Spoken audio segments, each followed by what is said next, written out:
20 years ago, a young Canadian journalist named Naomi Klein published a book called No Logo. It became a cultural manifesto and just the first of her international bestsellers, taking on major global players for their economic and environmental actions. Her new book, On Fire, The Burning Case for a Green New Deal, collects some of her most compelling essays and articles of the past decade in a forceful argument for change. Naomi Klein may also be known to some of you as the co-founder of the climate justice organization, The Leap. She is the inaugural Gloria Steinem Endowed Chair in Media, Culture, and Feminist Studies at Rutgers University in New Jersey. And we're pleased to welcome her, I think for the first time, to our studio tonight. Is it possible you've never been here before? I don't think I have, which is weird. That's appalling. I mean, you have written a few odd books that ought to have brought you here. That's on you. I don't think so, actually. I think actually we've probably asked, but you're a pretty busy person. So anyway, we're glad to have you in this chair right now. I'm thrilled to be with you. What is it about the Green New Deal that you think represents a groundbreaking way to look at changing the climate? Well, I think it is the first time that we have politicians putting a response to the climate crisis on the table that is on the scale of the actual crisis. Because for many years, we have heard political leaders talk about the fact that the world's on fire and raise the alarm and made people really scared, but then put forward responses that were pretty tinkering. We'll have a marginal carbon tax, maybe a little cap and trade. The first wave, people mostly talked about changing our light bulbs and buying hybrids. But the truth is, if we listen to scientists, if we listen to the Intergovernmental Panel on Climate Change, which is the UN body tasked with advising governments about the scale of the crisis, they told us a year ago in a landmark report that we need to cut global emissions by 45% in 12 years. That's now 11 years, because that was a year ago. And they said that isn't possible, and this is a quote from the summary, without fundamental changes to every aspect of society. And that's what a Green New Deal is about. It is not just a carbon tax, although it wouldn't necessarily exclude a carbon tax. I think carbon pricing is a key part of it. But it is really a massive infrastructure transformation, huge investments in the public sphere that puts justice at the center. So it says, look, if you're going to change everything about how you live and work and get your energy, why not build a fair economy at the same time? Because climate change isn't the only system crisis we're facing. We're also facing systemic racism, and that's certainly an issue in this country at the moment, a crisis of lack of respect for Indigenous land rights. Women's work is undervalued. So let's multitask. Multitask is the word. Yes. All these things are linked, all linked together. Yeah. It is, I won't say impossible, but it's really difficult in this day and age to get people to focus on one thing, let alone all the things that you just listed right there. So how tall an order are you asking of us? I hear this critique. The truth is, this is a holistic vision for the next economy. And I don't think there's anything wrong with having a vision that connects the dots between the reasons why we have these different crises and also what the solutions can be. It isn't a kind of a checklist or a laundry list approach to politics. It is a vision for the next economy. And the idea that somehow this makes it harder by connecting climate action with inequality, fighting poverty, fighting racial exclusion, I just don't buy it. Because what I see is that we actually have years of evidence of what happens when we take a narrow carbon approach. We've tried it in Ontario. Emmanuel Macron tried it in France. It seems to lead pretty consistently to backlash because, in part, I would say working people are really overburdened. They're dealing with crumbling infrastructure, economic insecurity, and then when you take an approach to climate change, which is perceived to just increase the cost of living, hike your electricity bills, increase the cost of petroleum. And people look around and they go, wow, billionaires are doing really well. Corporations seem to be doing really well. Why is this my problem? In France, the slogan of the Yellow Vest movement is, you care about the end of the world, we care about the end of the month. And the bottom line is Macron had to roll back that tax in the face of that uprising. So I actually think it's more practical to marry the need for us to lower emissions very rapidly with an approach that is going to make life actually easier for a lot of working people. I hear what you're saying, but it's been 30 years since this country had an election over a single big issue. Right. The free trade election in 1988. I remember it well, yeah. Indeed. we seem to be, it seems like, I'll use a baseball analogy here, we're not hitting home runs anymore. It's all small ball these days. And I wonder whether, and part of it because people don't trust politicians to get, never mind the little things right, so they don't trust them on the big things, of course. How do you face that then? So first of all, a Green New Deal election is not a single issue election. It is not just about climate.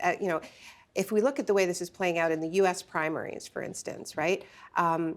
What a candidate like Bernie Sanders or Elizabeth Warren is putting forward with their Green New Deal, multi-trillion-dollar projects. Big idea, for sure. This is their jobs program, right? This is their plan for how to revive U.S. manufacturing. This is their plan for also healthcare. They're linking Medicare for all. So I think the real difference is that climate is not the single issue. It is a holistic approach that is really about changing the entire economy. Because I agree, I don't think you can fight an election just on climate, just on carbon. But I do think that you can win an election with a different vision for how we should live together and share our resources. Here's a line from the book. Responding to climate change requires that we break every rule in the free market playbook and that we do so with great urgency. Which rules do we need to break? Okay, so that is a reference to the argument I'm making that we often hear these days that the reason why we haven't acted in the face of this crisis is because of human nature. Jonathan Franzen, the novelist, wrote a very high-profile piece recently in The New Yorker, essentially making that argument. We've seen a lot of these appeals to human nature, like, we knew everything in the late 1980s, we didn't act, and it's just because humans are just inherently selfish and think short term. And so that line comes from an essay where I'm making the argument, actually, the reason why we, and I put we in air quotes because I think it's very specific people who failed to act, and there was a lot of desire for action from below and a lot of momentum, but governments did fail to act, is because this crisis really lands on our government's laps at the high point of the ideological project that in most parts of the world is called neoliberalism, sometimes called free market fundamentalism. But the policies are, let's privatize the government, privatization, deregulation, get out of the way, cut taxes, especially for corporations. We did it in Canada. We halved corporate taxes. And pay for it by slashing public services, healthcare, and education. I mean, this is just what we've been living for 40 years, so we know what this is, right? It's the ideology that often doesn't even need to be named. It's just the air we breathe. The problem is when it comes to climate change, we do need to break all of those rules. I mean, this is what a Green New Deal is. Massive investments in the public sphere. It is regulating corporations, saying, actually, no, you can't dig up all of that carbon, and we're going to put some pretty tight restrictions on what you do. And we need to invest in the public sphere in unprecedented ways. So, yeah, those are the rules we need to break, and we need to do it in a big hurry. The reason why I think there's excitement about this in this political moment is a lot of people understand those rules have failed them with or without climate change, that public services are crumbling, that we have an incredibly unequal system, and these policies that were supposed to lead to trickle-down benefits for everyone, the benefits have really been hoarded at the top. So, when I started making this argument several years ago, it was treated as, I think, a lot more counterintuitive than it is today, right? Where there's a surging movement of young people who have a deep appetite for deep change, which is why you see candidates like Elizabeth Warren and Bernie Sanders doing so well in the U.S. primaries. And it's interesting, Bernie Sanders' biggest reservoir of support is people under the age of 30. And he's actually doing the worst with people 55 plus. The kids like him. The kids like him. Yeah. I did an event to launch this book in New York a couple of nights ago with a young woman named Varshini Prakash, who is the executive director of the Sunrise Movement. And this is the youth movement that occupied Nancy Pelosi's office and demanded a Green New Deal. And then they were visited by Alexandria Ocasio-Cortez, and then the rest is history. They sort of put it on the agenda in an amazing way. And I was asking Varshini why she felt what she felt the biggest difference was in sort of the generational shift from sort of my generation of climate activists to hers. And she was saying the biggest shift is that they came of age in the aftermath of the economic meltdown of 2008. And they basically feel like everything is broken, that the political class has betrayed them on every front. They haven't been protected from police violence. They haven't been protected from guns in their schools. They haven't been protected from online hate and misogyny. And climate change is sort of the meta failure, but it isn't the only failure. There are all of these other system failures that they feel. And so when they look at the crisis, they aren't saying, well, what's the least amount that we can change, right? Like, can we get away with just light bulbs and hybrids, or do we need a marginal carbon tax? They're saying the whole thing's kind of busted. Like, let's see if we can build something a whole lot better. The LEAP Manifesto, is that 4 or 5 years old? But do you know anything about who might have been involved with that? So the LEAP Manifesto came out in 2015, and it's interesting when we talk to our friends in the States. We should say, do we call him your husband? Your partner. Yeah. Your partner is one of the co-authors of that thing, right? And as was I, and it came out of a meeting of 60 movement leaders in Canada.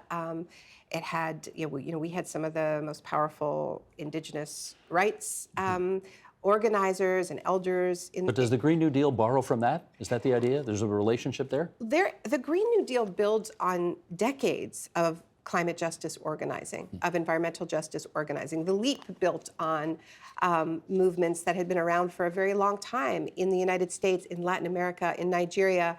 When I wrote This Changes Everything, I began the book with a quote from a Bolivian climate negotiator named Angelica Navarro, who exactly 10 years ago went to the United Nations and called for a Marshall Plan for planet Earth. That is the beginning of the Green New Deal. So it doesn't come from the LEAP. It doesn't come from it doesn't come from Sunrise. It actually comes from Latin America, and it comes from Nigeria, is actually where some of these ideas originated, in the Niger Delta, dealing with the impacts of the environmental impacts, devastating impacts of oil drilling. I'm going to read you something now that you're going to disagree with profoundly. Great, I look forward to but it. That happens to me all the time. I know you're going to want to tackle it head on. This is from the Economist magazine. In a single sub-paragraph, the American people are promised, quote, high-quality health care, affordable, safe, and adequate housing, economic security, and clean water, clean air, healthy and affordable food, and access to nature. There is no further elaboration. Along with the previous guarantee of, quote, a job with a family-sustaining wage, adequate family and medical leave, paid vacations, and retirement security, this vision of American society is beautifully utopian. It quite literally promises the world. Yet each component of this paradise would require massive upheavals. Voters deserve a bit more explanation on how to get from here to there. Right. So I think that's the Economist trashing Alexandria Ocasio-Cortez and Senator Ed Markey's Green New Deal resolution, which came out a few months ago, which is a short document, and it is deliberately broad strokes. And I think some of the most important text in that document, and it does set these benchmarks about what we need to do. We need to be guided by science. We have to hit these targets that the scientific community have given us.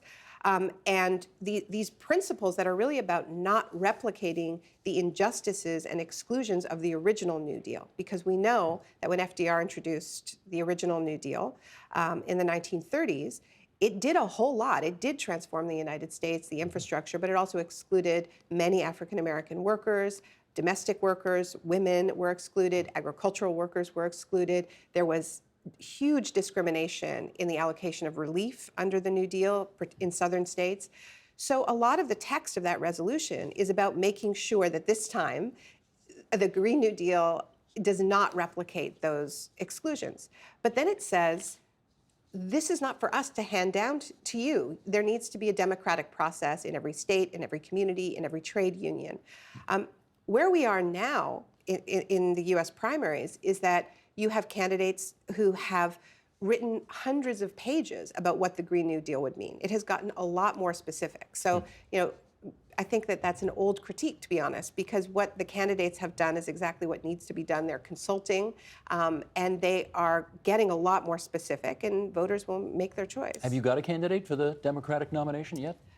I believe that the most, I actually think Bernie Sanders or Elizabeth Warren would both be excellent candidates. I support Bernie because, well, I know him and I trust him, and I think his track record speaks to the fact that he would stand up to the incredibly powerful forces that would try to defeat any such initiative. I think Elizabeth Warren also has a good track record of standing up to the banks. But what I like about Bernie Sanders is I think he kind of uniquely understands the importance of there being mobilized social movements that are pushing for this. The other main reason why I think Bernie Sanders' plan is just a lot better is that it's very much more internationalist than any of the other candidates. None of the other candidates really take the responsibility to devote real resources to climate financing in poorer countries that are on the front lines of the impacts of climate change and did not cause this crisis. And the countries that did cause it, like the United States, like Canada, like countries in Europe that have been polluting at high levels for hundreds of years, we have a responsibility that is enshrined in the UN Climate Convention to help those countries leapfrog over dirty energy to clean energy, to help them leave their forests intact. It's not all on them to do that. And we also need to help them deal with the impacts of climate change that are already locked in. Look at what's happening in the Bahamas right now. So Bernie Sanders is talking about putting $200 billion into the UN Climate Fund, and none of the other candidates are taking this seriously. To me, that's a game changer. So that's why I support Bernie. It's obvious the U.S. government under Donald Trump is prepared to spend massive amounts of money to do stuff. The deficit in the United States right now is $1 trillion. Right. Now, it's $1 trillion under Trump because he's decided to give people money back in tax cuts and so on. And the infrastructure that you'd like to see built is certainly not on his agenda at the moment. Right. So deficits don't appear to be a problem right now in the United States. But you've got how old's your kid?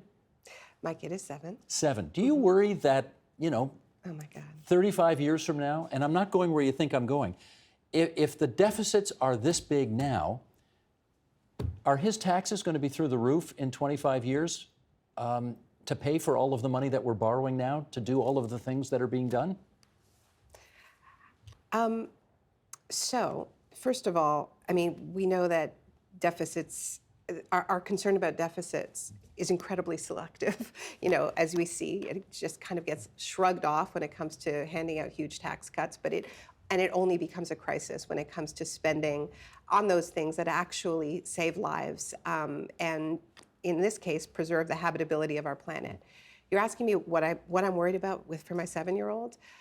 I'm worried that there won't be any salmon in the Pacific Ocean. I'm worried that I will have to explain to him that we allowed the oceans to warm enough, that we destroyed a species on the backs that ancient cultures rest, that feed the forests where he was born in British Columbia, and the oceans. Oh my God, I'm so much more worried about that than deficits, and among so many other things that we can never reverse if we do.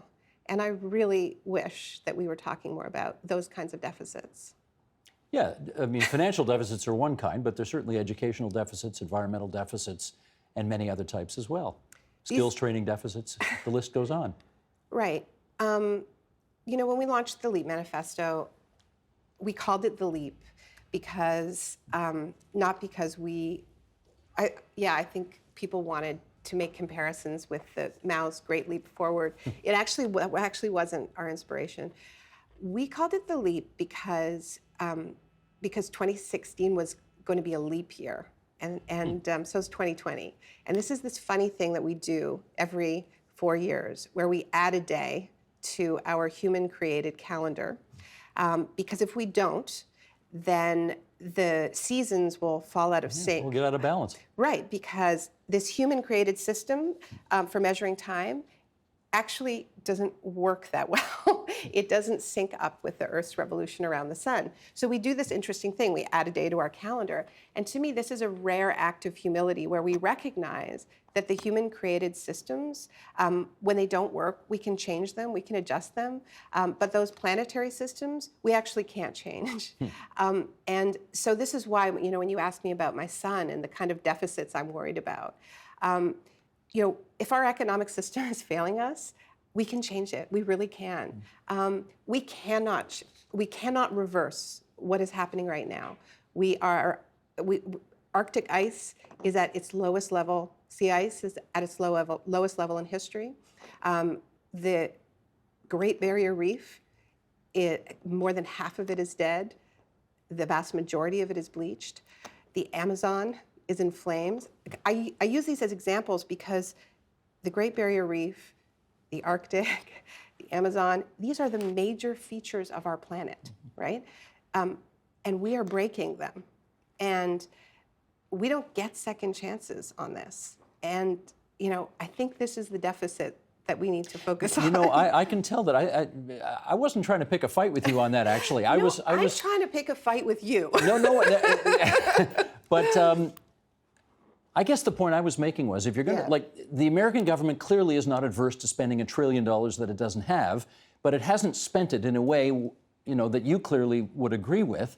And in fact, I suspect there's a lot of Americans who say, okay, we spent $1 trillion and we got a short-term sugar high, and corporations put a lot of money in their pockets and bought back their shares, but how are we doing on the bigger things? And the answer is lousy. Lousy, but also what we know is because they have done that, they're going to weaponize that and tell us that now we can't do the things that we need to do to save lives and save the habitability of the planet. Well, last I checked, money's still cheap. But young people do realize this. I interviewed Greta Thunberg a week ago and asked her about this question, is the Green New Deal too expensive? And she said what many young people say. They found the money to save the banks, trillions of dollars. They can find the money to save the planet. Speaking of her, shall we hear from her? This is her speaking before the U.S. Congress. Sheldon, roll it, please. I'm instead attaching my testimony. It is the IPCC Special Report on Global Warming of 1.5 degrees Celsius, the SR 1.5, which was released on October 8th, 2018. I am submitting this report as my testimony because I don't want you to listen to me. I want you to listen to the scientists. And I want you to unite behind the science. And then I want you to take real action. How old is she? She's 16. What has she tapped into that clearly so many others have not? Well, I think she is a prophetic voice. I think she has incredible moral clarity. I think many young people do. I think the question of why Greta is listened to and other people aren't listened to is a complicated one. She is an adorable young woman from Sweden, and having been involved in the climate justice movement for many years, I can tell you that there have been other prophetic voices. There was a young woman who testified in 2014 at the United Nations named Kathy Jettner-Kujener. She's from the Marshall Islands. She stood before the United Nations and she held her 9-month-old baby and she read this incredible poem. She's a poet that was addressed to her baby and her right to not have to become a climate refugee. And it barely made the news. So I think there are real issues around race, around why Greta and not somebody else. But I also believe that Greta must be heard, as so many voices must be heard. And I think part of what makes Greta's voice so powerful has to do with the fact that she talks about how her brain works differently, that she's differently wired, she's neuroatypical, she has autism, and she talks about what that has meant in terms of her understanding of the climate crisis. Like many kids with autism, she doesn't really understand social cues. Like she's not interested in what other people are doing. She doesn't really pick up on it. She says, I'm not interested in your social games. What I find interesting about that is that every kid I've ever met if you tell them about climate change or any kind of pollution, really, right? If you talk about plastic in the oceans or anything, they just, first of all, they're horrified. Second of all, they're like, let's clean it up, like, let's do something, right? And so that was Greta's first response. And I think what makes Greta different is not that first response. It's that because she isn't looking to other people for social cues, she trusted her first response. Whereas most of us look to each other to mirror. We turn on the television, we look to leaders.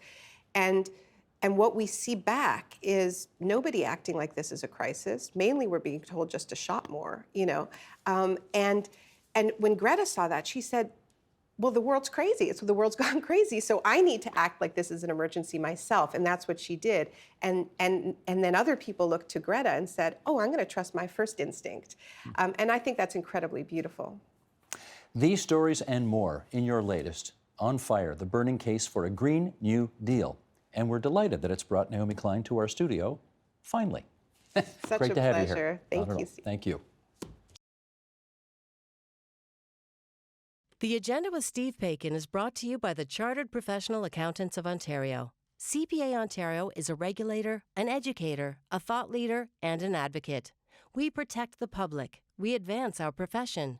We guide our CPAs. We are CPA Ontario. And by viewers like you. Thank you.